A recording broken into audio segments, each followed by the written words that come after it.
The Transfiguration, the singular event in which Jesus appears radiant in glory upon the mountain, accompanied by Moses and Elijah, is minutely described in the Synoptic Gospels, Matthew, Mark, and Luke, mentioned in the second epistle of Peter, and, according to some, discreetly alluded to in John's Gospel.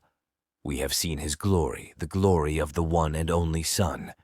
John being one of the 3 apostles who witnessed, with Peter and James, this miracle.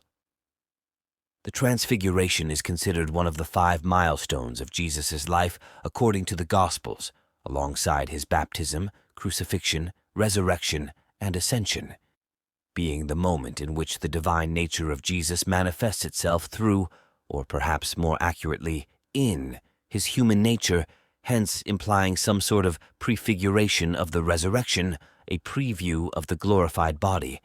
Depictions of the Transfiguration throughout history have served as a model for later graphic representations of the resurrection, suggesting this passage cannot be fully understood unless considered in the context of Jesus' death and his defeating death itself.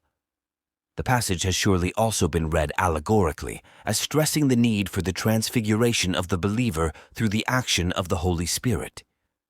But Jesus and these 3 apostles, John, Peter, and James, are not the only characters involved in this scene. What are Moses and Elijah doing here, talking with Jesus?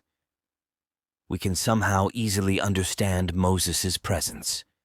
On the one hand, the Transfiguration occurs after Jesus feeds the hungry multitude, multiplying the loaves and fishes, which reminds us of the Israelites being fed with manna while led by Moses in the wilderness. Also, the book of Exodus, 34, 29, 35, tells us that when Moses came down from Sinai with the 10 Commandments, his face was radiant.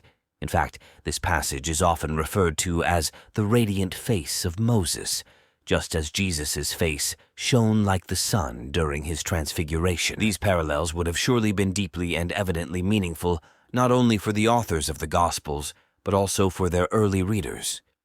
But there is one more interesting detail here. Luke's Gospel, 9:28-36, adds that Jesus, Moses, and Elijah were speaking about his departure, that is, Jesus, which he was about to bring to fulfillment at Jerusalem. The Greek word Luke uses for departure in the original is exodos, an obvious allusion to Moses' exodus out of Egypt. Here, the author is offering a clear reading of the history of salvation as going from Moses' liberation to that offered by Jesus. But what about Elijah, then? Here's a hint. Elijah also departed. Traditionally, the presence of Moses and Elijah in the Transfiguration has been read as summarizing the law and the prophets, now being fulfilled in and by Jesus' life, the Messiah. Moses is obviously representing the law, while the prophets are represented by Elijah. But why Elijah and not, let's say, Isaiah, Hosea, or even John the Baptist, often referred to as the last prophet of the Old Testament? The Holy Spirit concludes his speaking through the prophets. John completes the cycle of prophets begun by Elijah. This is precisely what we find in the Gospel of Matthew, 11:13-14. For all the prophets and the law prophesied until John, and if you are willing to accept it, he is the Elijah who was to come.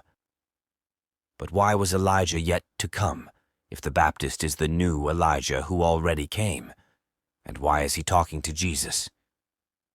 The second book of Kings tells us the prophet did not die, but rather entered heaven alive by fire, in a whirlwind, carried away in a chariot of fire. Alongside Enoch and the Virgin Mary, he is the only other biblical character taken bodily into heaven. This passage is known as Elijah's departure, and is also interpreted as a prefiguration of Jesus' own ascension into heaven alive, once resurrected. It makes sense Elijah and Moses are then the 2 characters discussing Jesus' own departure, Exodus, as well.